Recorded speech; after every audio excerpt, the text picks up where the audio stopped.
Don't you phase me out, you buswhack.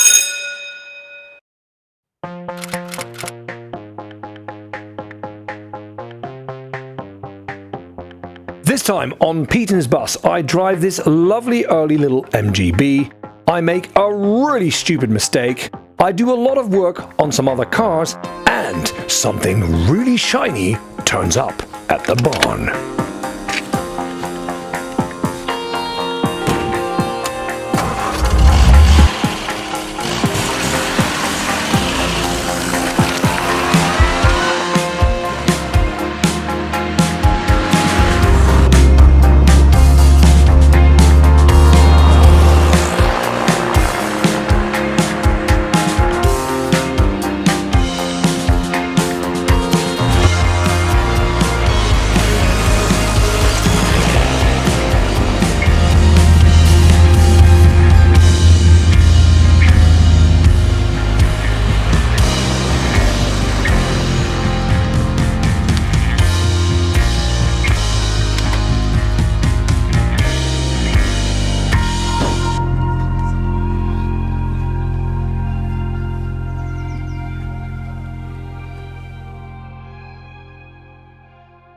Hello and welcome to another episode of Pete and his bus. It's the last gig of the year, but just before I took the bus out to do that very gig, I probably did one of the dumbest things I have done for some time. I always say my vehicles are perfect. It's this that's the problem.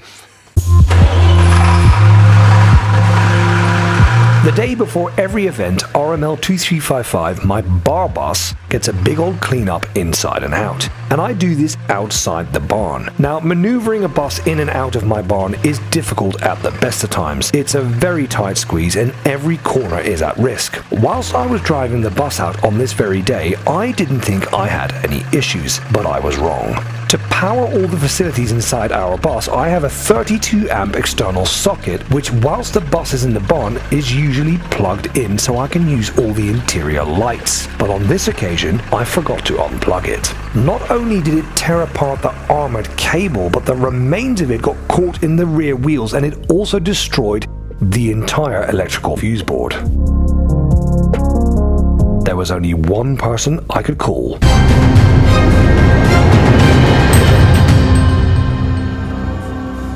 After speaking to Sir Sparks Alot, he instructs me to rush to the shops and buy certain electrical items. He then turns up at 8 o'clock that evening, and whilst I continue the prep of the bus, he tries to solve my problem.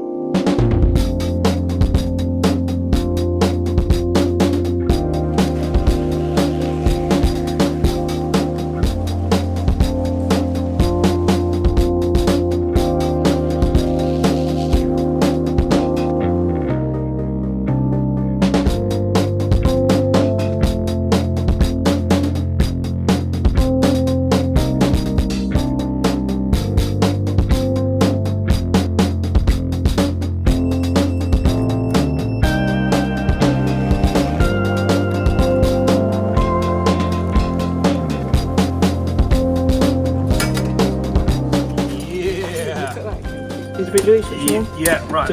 Let's power it up.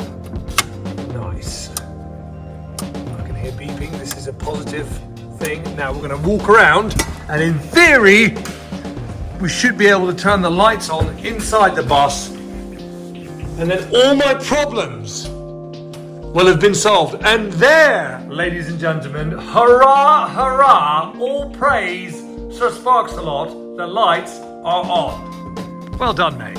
Thank you. Saved it.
So made it to Twickenham, no problems at all. Bus drove like a dream. I've already removed the banner. You can see the old one in the background. We've got our own custom banners for this because we're sponsored by London Pride. So they're going to go on the side of it. Then I'm going to give her a big clean down upstairs, downstairs, open it all up, and then I'll leave it to the guys to run the bar for the event tomorrow.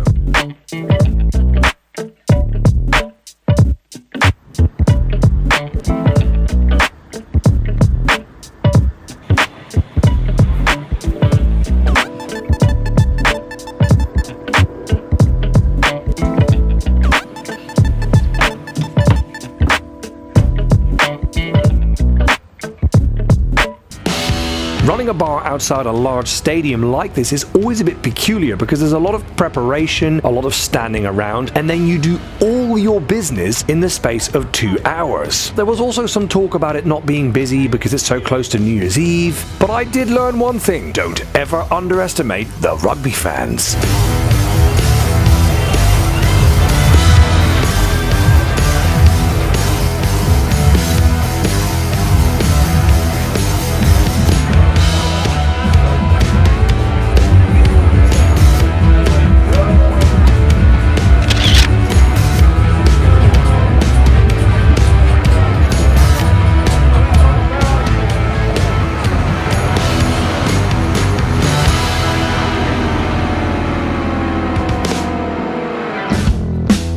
Yeah, that's it. Drive it away whilst it's plugged in.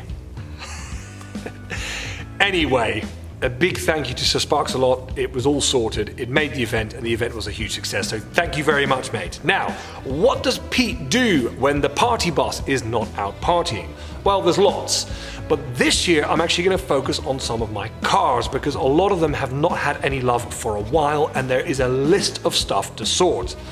And the first one is my Series 3 Landy. Now, I usually prep this vehicle before the winter because last year it completely saved us when my missus and children were stuck in the snow and I took the Land Rover out there and towed them all the way back. So we need this thing to be operable in the winter. But when I tried to start it, it just cranked, nothing happened. And also, with the cranking, the exhaust is so rusty, it actually nearly fell off. So we're gonna sort that right now.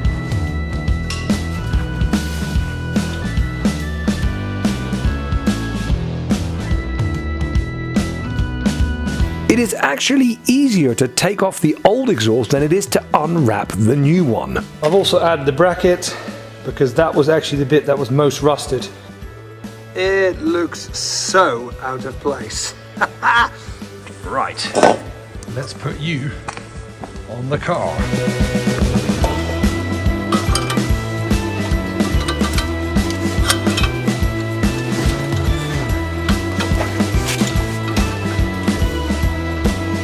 So after a lot of swearing, it is on there. I had to reuse one of the bolts that was on there because I didn't have that particular size, and that was tricky, but it's all good. Fitted and lovely. Now, it wouldn't be a Land Rover if there wasn't any welding required. My friend Mr. Tree Hugger took off this outrigger, and he did a beautiful job in swapping it for a new one.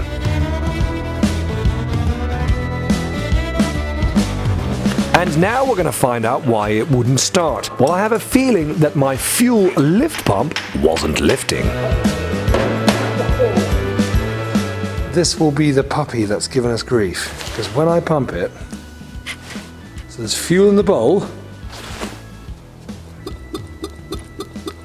Nothing.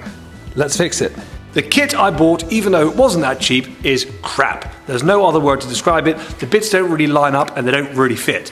To my horror, when I opened the fuel pump up that was on the Land Rover, that was full of crap bits too. It's not the original, it's already been apart a few times.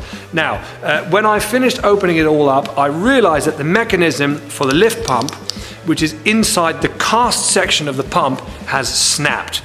This is now no longer repairable. So it's a big waste of time and money on that kit, but I'm simply going to go out, buy a fuel pump, stick it on the Landy, and go drive.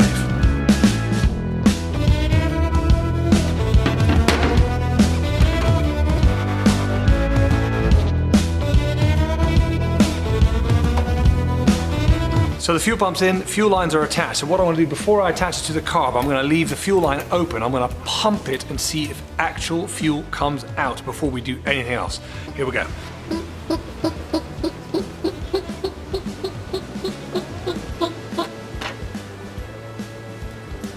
Oh yeah! Oh yeah! Whoa! Okay.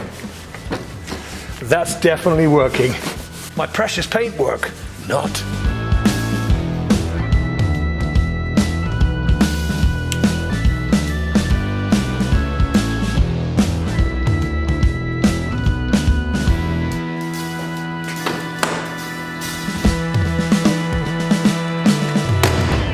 So the choke is on, keys in the ignition, lights on. She's out of gear. Let's have a go.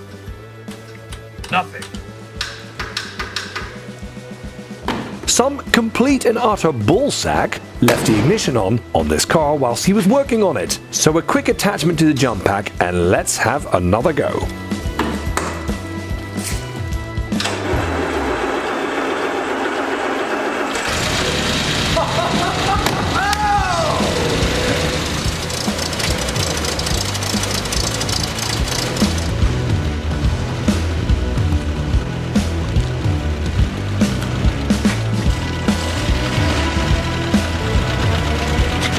And with all that done, I reckon the Land Rover is good for the next 150,000 miles.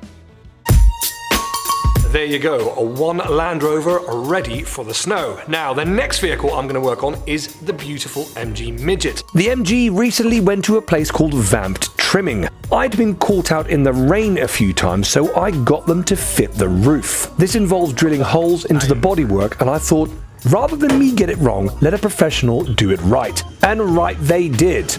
Yes. And believe it or not, I do fit in an MG Midget, even with the roof up. But the real issue with the car is the fact that the back end has always sat kind of wonky. Now, I've tried many different things to fix this, but my last resort is to swap out these shocks. It turns out that the reconditioned items that were on the car are basically no good. So we bought some brand new ones, and as a result, the car now nearly sits straight. But with a few miles and a few minor adjustments, I'm sure all of that will be sorted.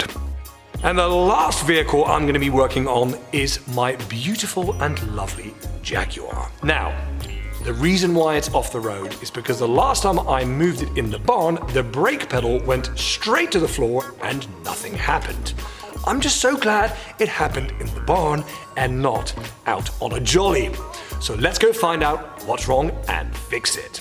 I immediately noticed that the hoses going to and from the brake fluid reservoir were completely shot. And I also noticed that the brake master cylinder looked like a slimy, dirty piece of dung. So all of this was replaced. But just to get to it, you've got to take the battery out, you've got to take the airbox off, and a bunch of other stuff. So I thought, whilst I'm in there, I'm also going to do a fresh set of plugs and reset the points.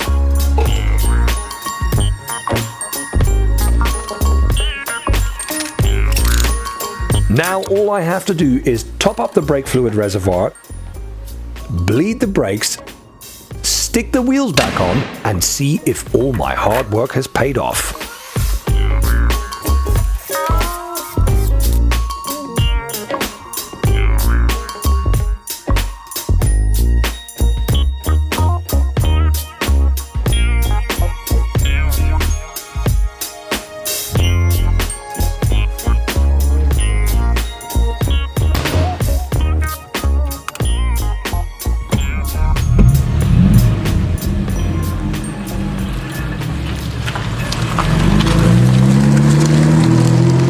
Very pleased to know that she now stops as well as she goes.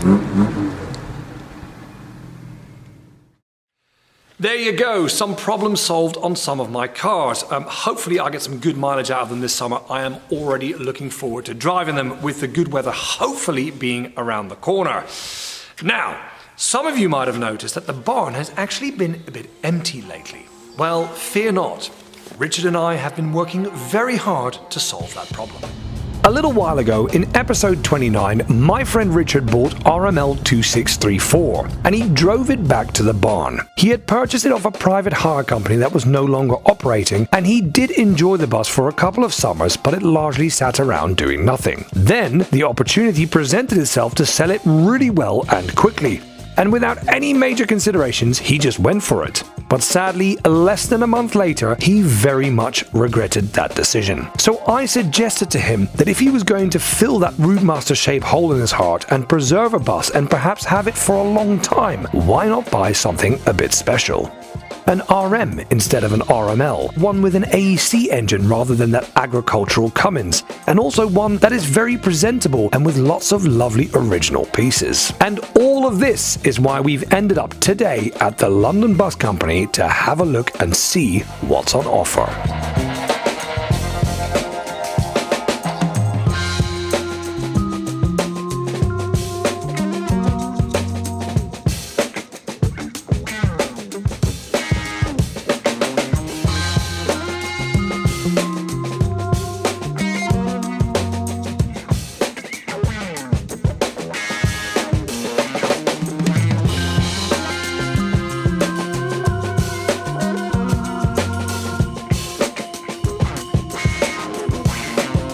After our tour was complete, we were told there was even more buses out the back. So we had to go and have a look. Even though I've been in the bus world for some time now, I actually think I've never seen that many classic and vintage buses in one space ever. It is quite impressive what these guys have got.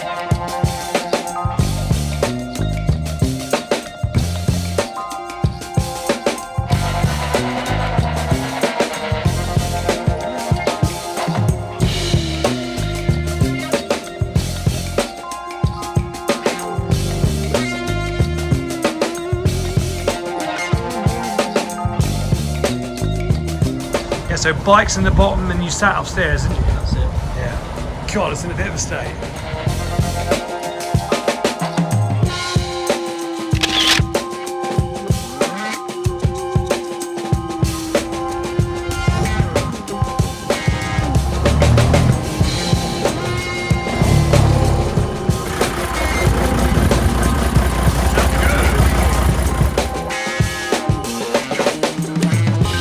After we did the tour of the backlot, the workshops and the storage space with some really rare and special things, it was time for us to go home and for Richard to think about whether there was anything there that he actually wanted to buy.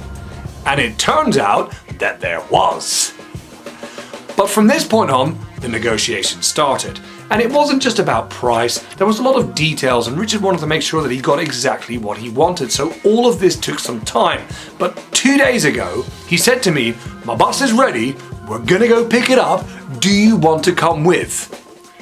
Well, I don't even think I need to answer it, it's pretty obvious, isn't it?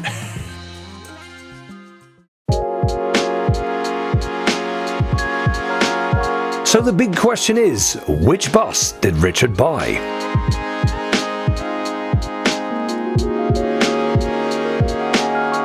Well, here she is. You are looking at RM1009. And yes, that epic registration comes with it. In fact, it's been on there since this bus was brand new in 1961. Don't worry, it's gonna stay on there too. So what is the deal with 1009? Well, it served London Transport from 1961 all the way through to 1987, and it was then sold off privately, and the person who bought it then still owns it today. So you are effectively looking at a two-owner bus, and in the 37 years that it's been with its current custodian, it was largely kept out of the public eye. Well, we're about to change all that, but first, all we've got to do is get her back to the barn.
there we are, one beautiful bus in the barn. Now, Richard and I, even though it's his bus, but we've both decided that we're going to make a real effort to make sure this bus actually gets used and doesn't sit around gathering dust. So speaking of it getting used, we've already booked it for its first event. It's going to be taking part in the East Grinstead Vintage Bus Running Day, and this is going to happen on the 21st of April this year. Now, the best bit about all of this is that if you were to turn up and hop on a bus, let's say 1009, your driver will be none other than Pete and his bus. And the Clippy or conductor will be Richard himself. So guys, come to this event. It's free. Come and enjoy a load of vintage buses. Come for a drive on the 21st of April in East Grinstead, and I will be your driver and Richard will be the Clippy. So make sure you stick that in the diary and come and say hello. And the other event, speaking of events, is something called Rustival. Now, there's 3 YouTubers and they all have car channels, and they've got together and they've decided to do an actual car meeting for all cars, rusty heaps of nothing to concours and beautiful, so all vehicles are welcome, and they're holding this event on the 9th of March at Gaydon Motor Museum. Now, they've sold a bunch of tickets already, so you know it's going to be a really cool and busy day. They've invited me to come and meet some of you and, you know, do a little chat and stuff, so I'm going to be there. Make sure you stick it in the diary. That's Rustival at Gaydon Motor Museum on the 9th of March. Okay, that's it. So those are the events coming up soon. A lot of you are always asking, oh, do you ever do events, blah, blah, blah, blah. There you go, I've told you. Okay, other than that, guys, I hope you liked this video. I'm sorry it took a bit longer. I was simply waiting for that bus to be ready and available for us. But I hope you enjoyed it, and hopefully see you next time on Pete and his bus.